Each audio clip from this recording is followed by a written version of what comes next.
Video. তো সকাল সকাল রেডি হয়ে গেছি, কারণ আমাদের আজকে স্টাফদের পিকনিক আছে। তো তোমাদের সাথে ভাবলাম শেয়ার করব, তো ভিডিওটা শুরু করলাম। তো চলো শেষ পর্যন্ত দেখতে থাকো। তো যেমন তোমরা দেখলে আমরা সকাল সকাল রেডি হয়ে বেরিয়ে গেছি, আর আমাদেরকে টাইম দেওয়া হয়েছিল 9:30টার মধ্যে আমাদের নাকি বাস ছাড়া হবে। তো আমরা যথারীতি 9:30টার মধ্যেই বাসে এসে পৌঁছে গেছিলাম, কিন্তু দেখলাম যে প্রায় 1 ঘন্টার মতো আমরা বাসে বসেছিলাম, কারণ আমাদের ভাগ্যটাই খারাপ। আমরা যে বাসে উঠেছিলাম সেটা নাকি লাস্ট বাস, সেটা হচ্ছে সব মালপত্র নিয়ে তারপরে যাবে। তো যাই হোক, আমরা ওখানে বসেই ভিডিও বানাচ্ছিলাম। তা করতে করতেই দেখছি যে আমাদের সামনে মানে আমাদের লেটে যারা এলো সেই বাসটা আমাদেরকে টাটা করতে করতে চলে যাচ্ছে। তো যাই হোক, তারা আগে পৌঁছে গেল। আমরা বলেছিলাম এ ভাই সব কিছু খেয়ে নিস না, আমাদের জন্য রাখবি। তো জোক অফ দ্য পার্ট, তো আমরা ফাইনালি 10:30টা নাগাদ হয়তো আমাদের বাসটা হয়তো ছেড়েছিল। হ্যাঁ, প্রায় 1 ঘন্টার মতো আমরা বাসেই ছিলাম। তো অবশেষে আমরা পিকনিক স্পটে পৌঁছে গেছিলাম। ওখানে বোলপুরের ঠিক মোটামুটি 10 কিলোমিটার আগে ইলামবাজার পেরিয়ে একটা রিসর্ট বুক করা হয়েছিল, বন উদ্যান বলে। আগের বছরও আমরা এখানেই পিকনিক করেছিলাম স্টাফেরা, এবছরও আমরা এখানেই পিকনিক স্পট এখানেই ছিল আমাদের। তো এত খিদে পেয়েছিল সকাল থেকে, যেহেতু খাইনি, আর গিয়ে দেখলাম যে চানাচুর মুড়ি আর পকোড়া দিয়েছে। মানে ভাবা যায় চাঁদাটা কি কম উঠেছিল। তো যাই হোক, আমিও সেরকম চা আর পকোড়া খেয়ে নিলাম। আর চা পকোড়া খাওয়ার পর দেখছি আমরা সব টিচিং লাইফে এসেও আমাদের বাচ্চা আমি এখনও যাইনি। দেখতে পাচ্ছি এরা নাকি টিচার, ভাবা যায়।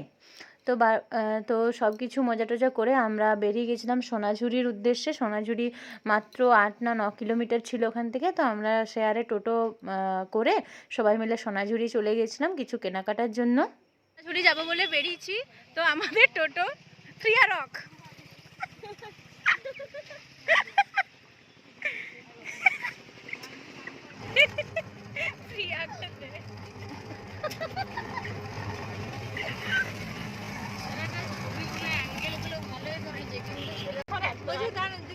আমরা এখন বেরিয়েছি সোনাঝুরি যাওয়ার উদ্দেশ্যে।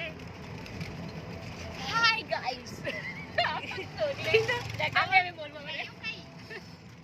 অবশেষে আমরা এসে পৌঁছেছি সোনাঝুরি হাটে। আর হাট ছিল সেদিনে, শনিবার ছিল। তো এত এত এত লোকজন ছিল সেদিনে, আর জিনিসপত্রের দাম তো আকাশ ছোঁয়া করে দিয়েছিল, যেহেতু শনিবার আর রবিবারে নাকি খুব ভিড় হয় এখানে। তো আমরাও একটু কেত মেরে নিলাম। তারপরে দেখলাম মানে যেদিকে তাকাচ্ছি সেই জিনিসটাই মনে হচ্ছে যেন আমি উঠিয়ে নিয়ে বাড়ি পালিয়ে যাই, এরকম একটা অবস্থা। আর এত কালেকশন ওখানে, মানে কনফিউজ হয়ে যাওয়ার মতো, নেব কোনটা ছেড়ে কোনটা নেব এটাই ভাবতে ভাবতে আমার টাইম চলে যাবে। তো যাই হোক, আমি টুকিটাকি মার্কেটিং করলাম আমার হাজব্যান্ডের জন্য, মার জন্য, বোনের জন্য। বোনের জন্য আমি চুড়ি কিনেছি, আর হাজব্যান্ডের জন্য একটা সুন্দর কুর্তা কিনেছি, সেটাও হয়তো পরের ভিডিওতে দেখাবো। তো যাই হোক, এই চুড়িগুলো খুব সুন্দর ছিল, পার পিস 10 টাকা করে। তোমরাও দেখো, যদি কেউ যাও অবশ্যই কিনে নিও, খুব সুন্দর এগুলো। আমাদের ফাইনালি সব শপিং কমপ্লিট হয়ে গেছে। আমরা এত ভোরে ভোরে স্যালারি শেষ করে দিয়েছি সবাই। তো আমাদের ফিরতে অনেকটা লেট হয়ে গেছে। এখন আমরা ফিরে খাওয়া দাওয়া করবো, দেন আবার ব্যাক করব। তো চলো। এরপর পিকনিক স্পটে পৌঁছে দেখলাম সবার খাওয়া হয়ে গেছে, শুধুমাত্র আমরা কিছুজন বাকি ছিলাম। আমরা তাড়াহুড়ো করে খেতে বসে গেলাম। মেনুতে ছিল প্রথমে স্যালাড দিয়েছিল, তারপরে বেগুনি দিয়েছিল, তারপরে ডাল আর সুন্দর সবজি ডাল করেছিল, বাঁধাকপির তরকারি।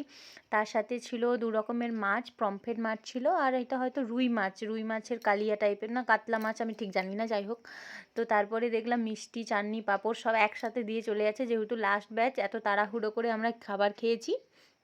আর অবশেষে একটা সুন্দর পান খেয়ে আমরা সবাই বাড়ি ফিরলাম। তো আজ ভিডিওটা এইটুকুই, দেখা হচ্ছে পরের ভিডিওতে। টাটা।